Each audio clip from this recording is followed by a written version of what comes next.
Annapurna não o matou foi uma ligação telefônica. 24 de abril de 2019, 25.400 pés. Annapurna, este médico de 48 anos está sentado, esperando sozinho na neve no meio da noite. Ele não consegue ficar de pé, está sem barraca e seu oxigênio suplementar acabou. Seu guia o deixou sozinho e sem fôlego no escuro para buscar ajuda. O que torna essa história diferente de outras tragédias em alta altitude é isto. Este homem está prestes a fazer o impossível. Ele vai sobreviver neste local por 43 horas. Ele vai vencer a montanha mais mortal da Terra, mas ainda assim vai morrer. Não por causa do frio ou da altitude, mas porque, a milhares de quilômetros de distância, a empresa de resgate que ele pagou para salvar sua vida está discutindo sobre algo tão inacreditável, tão pequeno, que impediu o resgate antes mesmo dele começar. E enquanto eles discutem, ele está ficando sem tempo. Esse alpinista sobreviveu no Annapurna. O que o matou é inacreditável. Bem-vindo ao limite extremo.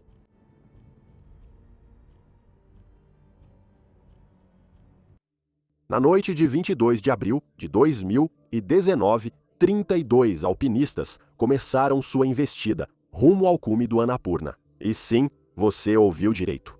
32. Eles não eram uma equipe. Eram estranhos que foram reunidos pela Seven Summit Tracks, a operadora da expedição deles. O que eles tinham em comum era uma expedição com permissão compartilhada. No montanhismo comercial, dezenas de alpinistas independentes reúnem dinheiro para compartilhar custos do acampamento base, contratam os mesmos Sherpas para instalar cordas e usam o mesmo operador para a papelada. É mais barato, mas também reduz a responsabilidade. Não há um guia central na montanha para impor horário rígido de retorno. Então, quando você está tendo dificuldades a 7.600 metros de altitude, não há um único líder na montanha cuja função seja perceber isso. É o tipo de arranjo que funciona bem até que algo dê errado. E bem no meio desse grupo enorme estava um alpinista de 48 anos, nascido na Malásia, chamado Dr. Chin Wui Kin. Ao contrário dos outros naquele dia, Chin fez tudo o que um alpinista experiente faz para se proteger caso algo desse errado. Ele estava escalando naquele dia com seu guia pessoal, um Sherpa de 32 anos chamado Nima Shehang. Ele o escolheu especificamente porque eles já haviam escalado com sucesso 2 gigantes do Himalaia, o Everest e o Manaslu, juntos no passado. Então eles sabiam os limites um do outro. Chin levava um telefone via satélite para se comunicar sempre com a esposa. E como ele era um homem que planejava para toda e qualquer contingência, ele adquiriu uma assinatura Premium da Global Rescue, uma grande empresa americana de resposta a crises e evacuação. Ele estava protegido. Parece exagero, não é? Bem, se fosse qualquer outra montanha na Terra, eu concordaria. Mas a montanha em questão aqui é o Annapurna. E veja, o Annapurna é uma montanha assassina, sem rodeios. Quero dizer, claro, nos Himalaias, o Everest recebe as manchetes, os documentários, as multidões, e é perigoso, mas é um perigo conhecido. O Annapurna é outra história. A altura de 8.091 metros, ou o fato de ser a 10ª montanha mais alta do mundo, não é o que torna essa montanha perigosa. É o terreno, as avalanches que podem acontecer sem aviso, e uma rota de descida tão técnica e exposta, que até mesmo alpinistas que chegam ao cume com sucesso nem sempre conseguem descer de volta.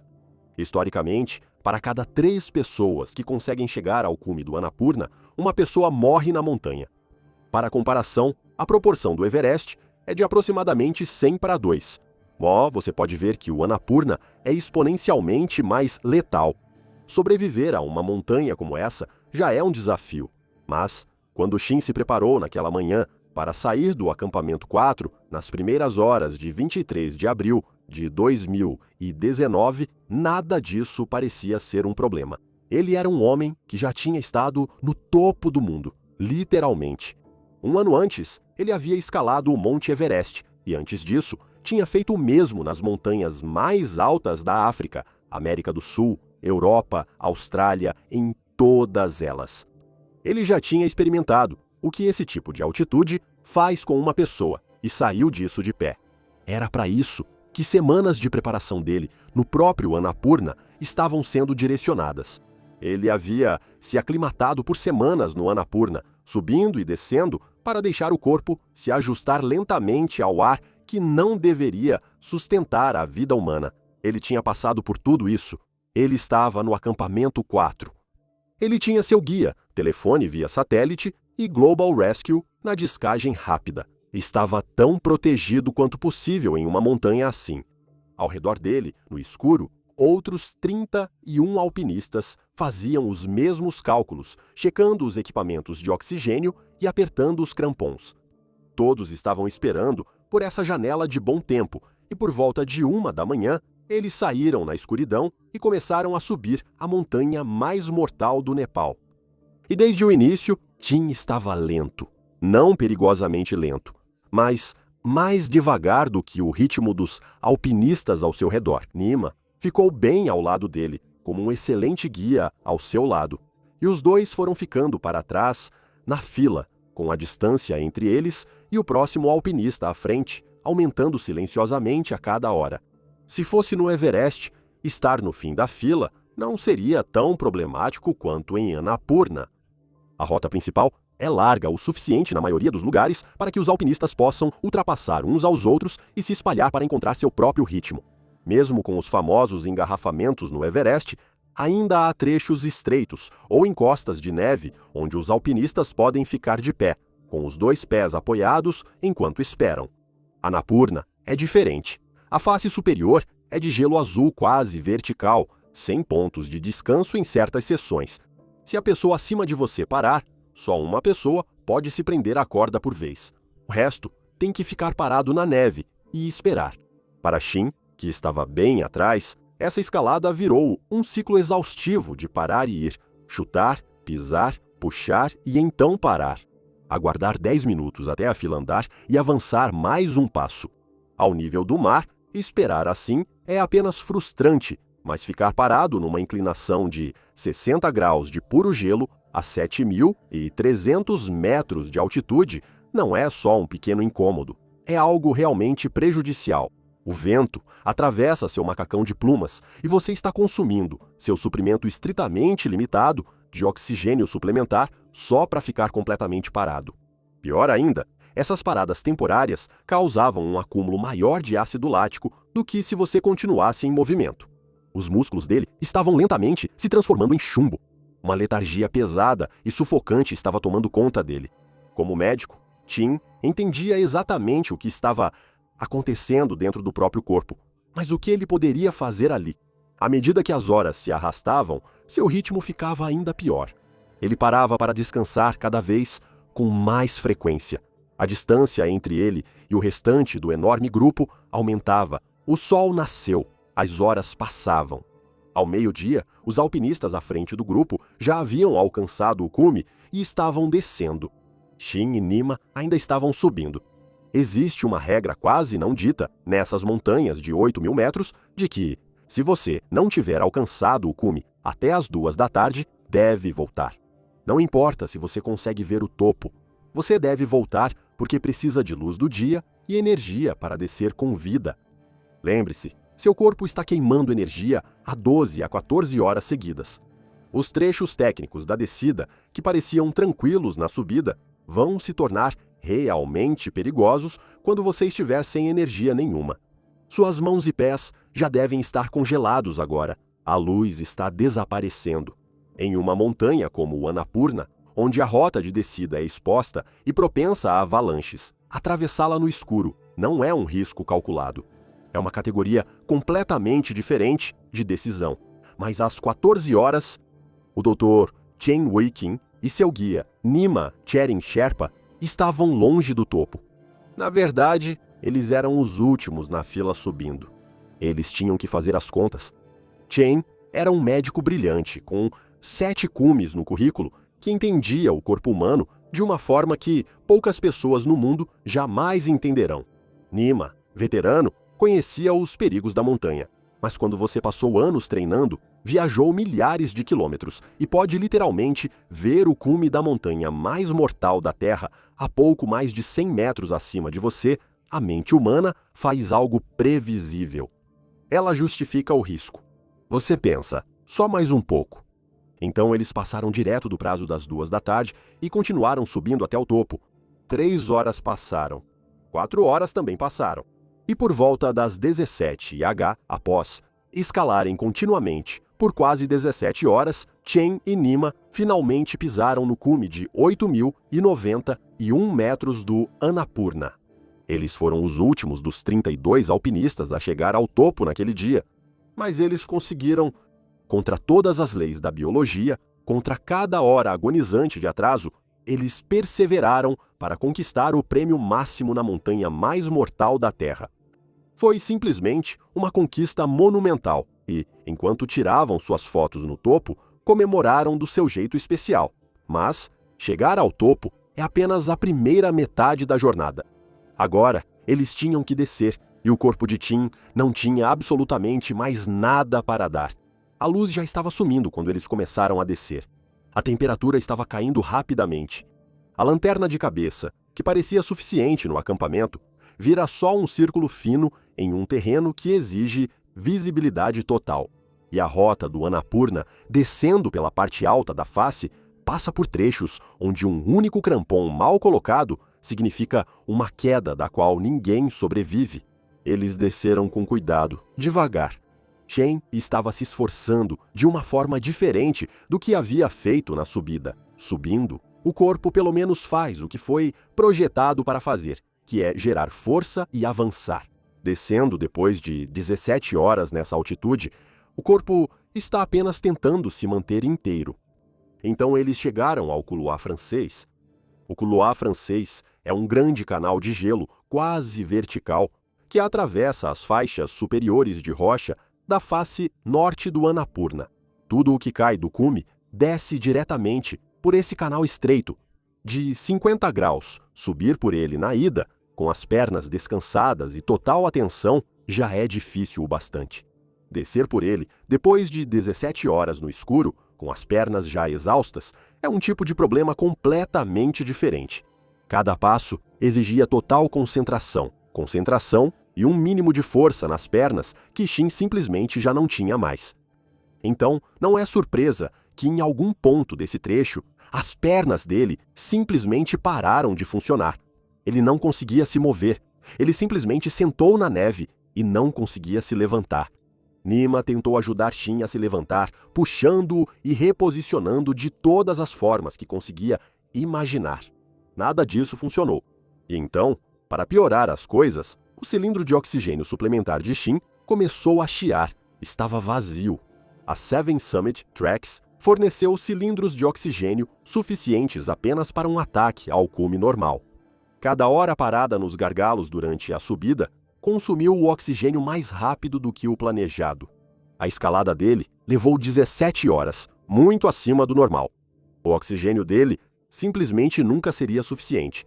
Nemo enfrentava agora o pior cenário para um guia. Seu cliente, o homem que havia confiado sua vida a ele, estava sentado na neve a 7.730 metros, sem ninguém por perto, sem oxigênio e incapaz de se mover. Sem oxigênio suplementar nessas altitudes, um corpo exausto não sobrevive muito tempo, e Nima não conseguia arrastá-lo sozinho. Então, para salvar Shin, Nima fez algo que quase nenhum ser humano na Terra teria coragem de fazer nessa situação. Ele tirou seu próprio equipamento de oxigênio suplementar e deu para Shin. Pense bem no que isso significa. Nima estava voluntariamente submetendo seu próprio corpo ao risco de hipoxia severa e congelamento extremo só para dar ao seu cliente mais algumas horas de vida. Ele tentou levantar Tim novamente para que pudessem continuar, mas foi inútil. O oxigênio extra mantinha o cérebro funcionando, mas não substituía a força física já esgotada. Shin ainda estava completamente imobilizado. Nima sabia que ficar aqui era perigoso. Sem oxigênio suplementar, sua respiração falharia, e se permanecesse até de manhã, ambos não sobreviveriam. Assim, enfrentava duas escolhas difíceis. Ele deveria deixar o homem, que prometeu proteger sozinho em uma montanha no escuro, ou ficar e de alguma forma esperar por um resgate? Nima resolveu ir e contou a Tim que buscaria ajuda no acampamento 4. Então ele se levantou e começou a descer sozinho, cansado e sem oxigênio, em uma das montanhas mais mortais da Terra, e estatisticamente falando. Ele quase não conseguiu descer. Em algum lugar na escuridão, ele caiu e quase quebrou as costas. O congelamento avançava nas mãos e nos pés a cada passo, mas ainda assim, ele desceu correndo, guiado por um único propósito. Shin ainda estava vivo lá em cima, e alguém precisava saber disso. Ele rastejou até o acampamento 4 à 00:30 de quarta-feira, 24 de abril de 2019, ele estava quase inconsciente. O congelamento havia avançado profundamente em suas mãos e pés, mas ele conseguiu. Ele imediatamente alertou os outros alpinistas ao redor que Shin, seu cliente, ainda estava vivo e sentado na neve logo acima do couloir francês. Ele precisava de ajuda para subir e resgatar. Felizmente, a mão de obra para isso já estava no acampamento. O acampamento 4 não estava vazio. Os alpinistas que haviam chegado ao cume naquele dia ainda permaneciam lá. Entre eles estava um homem chamado Nirmal Purja, também conhecido como Nimsdai. Ele era um ex-integrante das Forças Especiais Britânicas, possivelmente o alpinista de alta altitude mais forte vivo, e tinha uma equipe de Sherpas de elite já em altitude e pronta para agir. Para voltar à zona da morte, a equipe de resgate precisa de oxigênio suplementar. Eles usaram seus cilindros tentando chegar ao cume e, sem eles, morreriam antes de alcançá-lo. Felizmente, consegui-los não era difícil. Eles só precisavam de um helicóptero do acampamento base ao acampamento 4, levando 6 cilindros de oxigênio. Com isso, a equipe subiria e traria Shin de volta. Felizmente, Shin estava preparado para esse tipo de situação. Lá no acampamento base, a Seven Summit Tracks, a operadora com a qual Shin se inscreveu, pegou o telefone e ligou para a Global Rescue, a empresa americana de evacuação pela qual Shin pagou milhares de dólares. Eles eram a rede de segurança definitiva. O modelo de negócios dessa empresa, de resposta a crises, era extrair seus clientes dos lugares mais perigosos da Terra. Tudo o que eles precisavam fazer era autorizar o voo, pagar pelo helicóptero para lançar o oxigênio e deixar Nimsdai e sua equipe fazerem o resgate de verdade. Então, quando a ligação foi feita, a Seven Summit Tracks esperava uma aprovação rápida. Eles explicaram o plano. Tim estava sentado na neve logo acima do couloir francês. Uma equipe terrestre de elite aguardava no acampamento 4 pelo lançamento do oxigênio pelo helicóptero para buscá-lo. Já a Global Rescue, do outro lado da linha, via a situação de outra forma. A resposta deles ao pedido do helicóptero foi: não, eles não autorizariam o helicóptero. De acordo com o contrato de associação que Tim assinou com eles, a Global Rescue oferece extração de um local conhecido, mas isso é um resgate e eles não pagam por buscas sem localização definida. Como Nima deixou Tim no escuro, executivos nos Estados Unidos alegaram não ter as coordenadas exatas de GPS dele. Legalmente, eles classificaram a missão como uma busca, e buscas não eram cobertas. No acampamento base, a Seven Summit Tracks discutiu com eles pelo telefone. Eles insistiram que sabiam exatamente onde ele estava. A rota é uma linha única subindo a montanha. Ele estava sentado bem nela. Eles só queriam que o oxigênio fosse deixado no acampamento 4 para os Sherpas subirem e trazerem de volta, mas a Global Rescue não permitiu. Eles retrucaram, argumentando que é função do operador da expedição fornecer seu próprio oxigênio de reserva, não da empresa de resgate. Eles destacaram que helicópteros não podem voar legalmente à noite, e o acampamento 4 ficava a cerca de 7.000 metros, bem acima do limite seguro da maioria dos helicópteros de resgate no Nepal. Isso era um impasse clássico.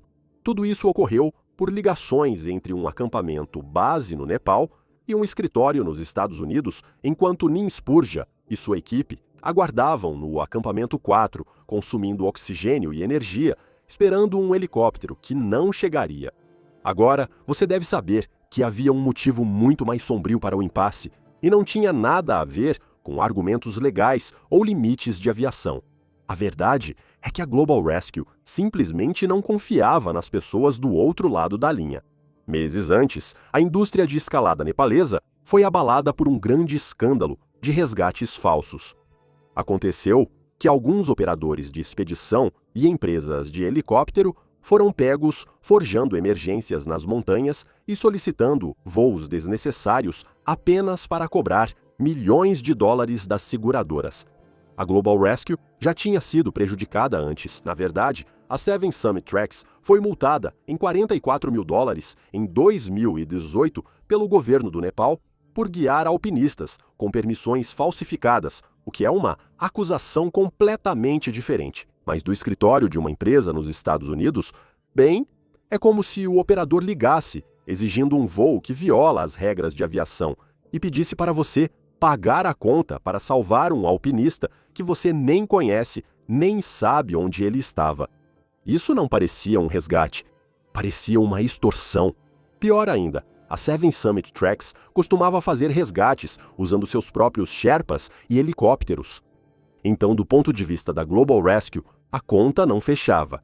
Se essa operadora sempre cuidou de suas emergências, por que agora exigia que a Global Rescue autorizasse e pagasse os voos? Após sofrer fraude uma vez, todos os sinais de alerta de um escritório corporativo dispararam. Enquanto as duas empresas discutiam fraude e liam cláusulas contratuais por telefone via satélite, o Dr. Shin seguia indefeso, sentado onde Nima o deixara. O telefone via satélite que ele trouxe para emergências como essa foi inútil. Nesse nível de hipóxia e exaustão, o cérebro desativa as habilidades motoras finas. Então, Tim fisicamente não conseguia tirar suas pesadas luvas de cume para apertar os pequenos botões no vento de menos 30 graus, sem congelar instantaneamente as mãos. E ele não tinha foco cognitivo, nem para falar. Ele não podia pedir seu próprio resgate. Tudo o que podia fazer era esperar.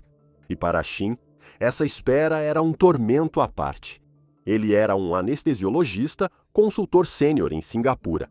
Seu trabalho era gerenciar os níveis naturais de oxigênio humano que mantêm uma pessoa consciente e viva.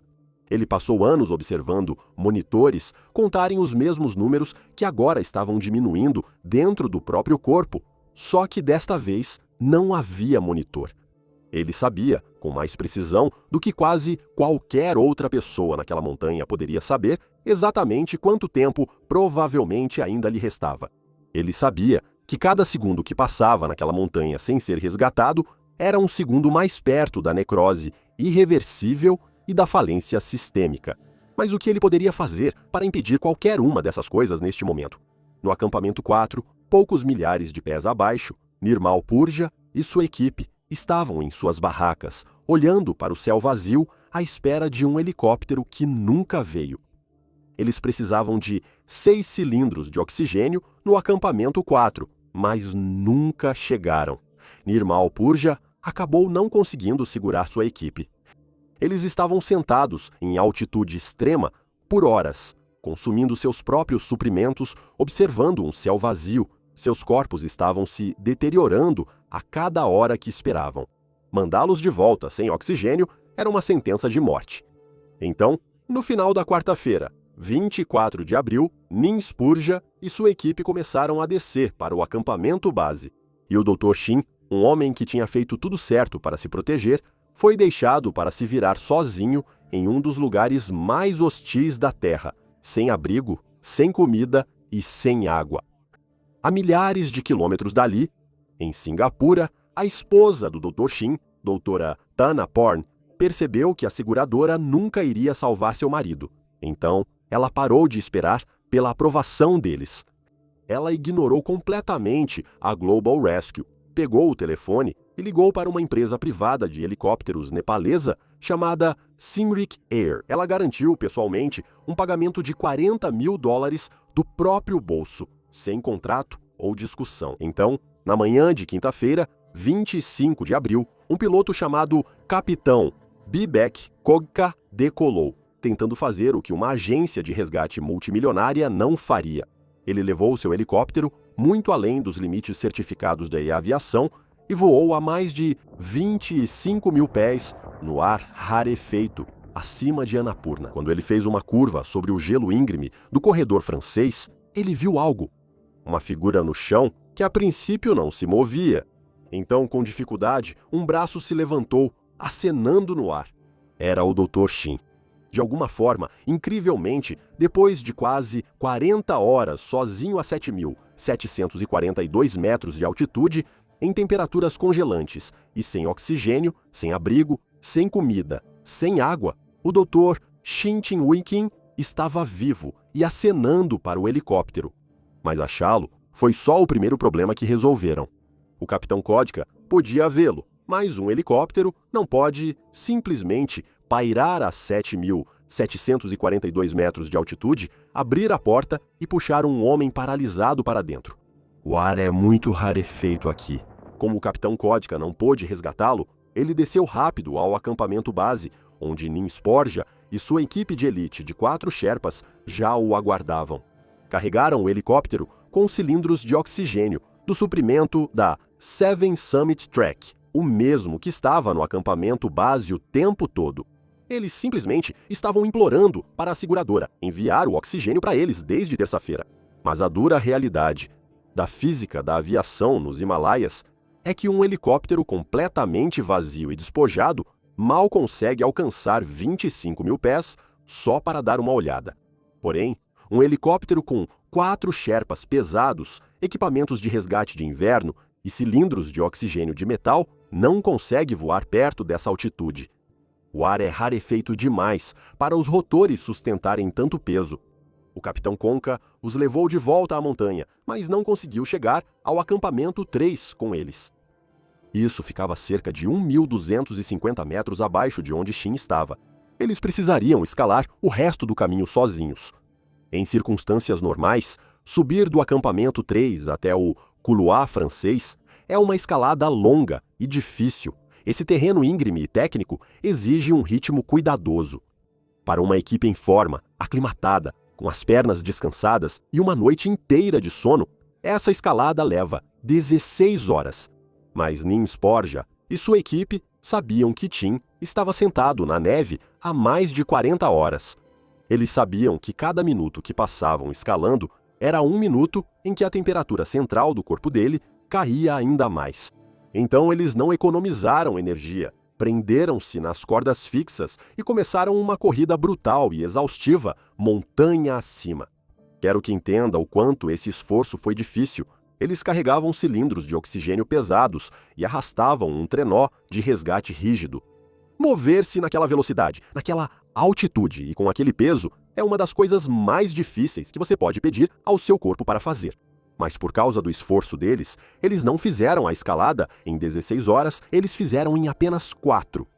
E quando Nin Sporja e sua equipe finalmente se puxaram para cima da crista e alcançaram a neve acima do couloir francês, bem no meio-dia de quinta-feira, 25 de abril de 2019, eles encontraram Shin exatamente onde o piloto disse que ele estava. Ele não conseguia ficar de pé ou andar, mas estava consciente. Ele estava acordado.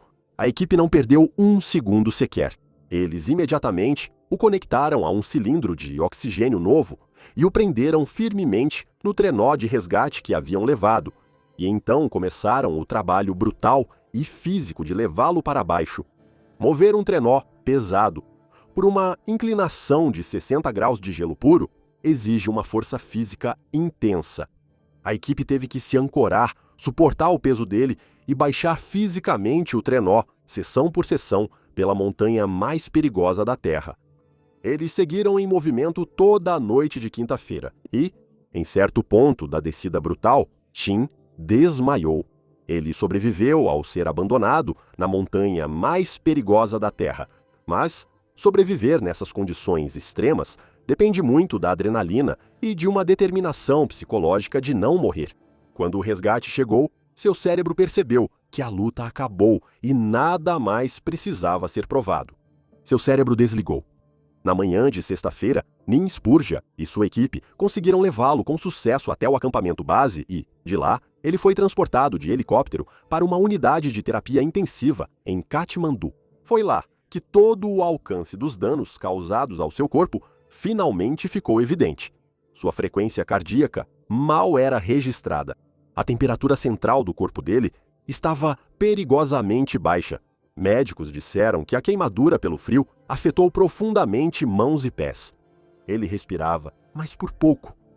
Após estabilizar-se em Katmandu, Chen foi levado de ambulância aérea para um hospital em Singapura, onde sua esposa o aguardava. Para um país onde ele havia construído uma carreira salvando vidas de outras pessoas em mesas de cirurgia, exatamente como a que ele estava deitado agora. Por um momento, parecia que o impossível realmente havia acontecido, como se um homem tivesse vencido a Annapurna e também o sistema que falhou com ele. Mas já era tarde demais. O tempo que ele ficou sentado na neve, enquanto o acampamento base e um escritório corporativo debatiam definições de dicionário, causou danos que a medicina moderna não pôde reverter. Veja, você pode reaquecer um corpo que está congelando. Você pode enchê-lo de fluidos e colocá-lo num respirador, mas não pode reverter a inanição celular. A queimadura pelo frio atingiu profundamente seus tecidos. A temperatura central do corpo dele caiu tanto que a recuperação se tornou impossível. E em 2 de maio de 2019, após tratamentos médicos intensos e pouco mais de uma semana depois de alcançar o cume do Annapurna, o Dr. Chin Wei-Kim faleceu. Ele tinha 48 anos de idade. Até mesmo Nima Sherin Sherpa, seu guia e amigo próximo, mal conseguiu sobreviver. Ele passou semanas se recuperando de uma lesão na coluna e do congelamento que tinha se espalhado pelas mãos e pelos pés naquela descida final. Durante um tempo, os médicos não sabiam se ele perderia 3 dedos do pé. Ele deu seu oxigênio ao cliente para garantir algumas horas a mais e quase morreu por isso. É fácil olhar para essa história e dizer que é um desastre com muitos fatores envolvidos, e de certa forma é mesmo. 32 alpinistas tentando alcançar o cume juntos estava destinado ao desastre. Um operador de expedição levando um grupo enorme para subir a montanha sem muito oxigênio extra, caso aconteça uma emergência, é problemático. E sendo sincero, escalar além do horário limite de retorno das 2 da tarde era perigoso. Ninguém nesta história saiu completamente ileso. Mas a verdade é que nada disso matou o Dr. Chin. Foi uma decisão comercial que o matou. Ele fez tudo o que se espera que alguém faça. Ele pagou milhares de dólares para uma enorme entidade corporativa por uma promessa muito específica. Se o pior acontecer, nós vamos te buscar. E quando o pior realmente aconteceu, a vida dele não foi determinada pelo clima, gravidade ou altitude. Ela foi determinada por um gerente de riscos corporativos ao discutir a definição legal de busca. De que adianta uma rede de segurança se quem a segura pode soltá-la quando isso custa dinheiro? Esse desastre em Annapurna provou que um sistema corporativo falho pode ser tão letal quanto a zona da morte. E mesmo em 2026, a zona da morte não fica nem um pouco mais segura. Se você quer ver exatamente como 5 alpinistas se tornaram vítimas da temporada mais lotada da história do Everest, essa história está bem aqui.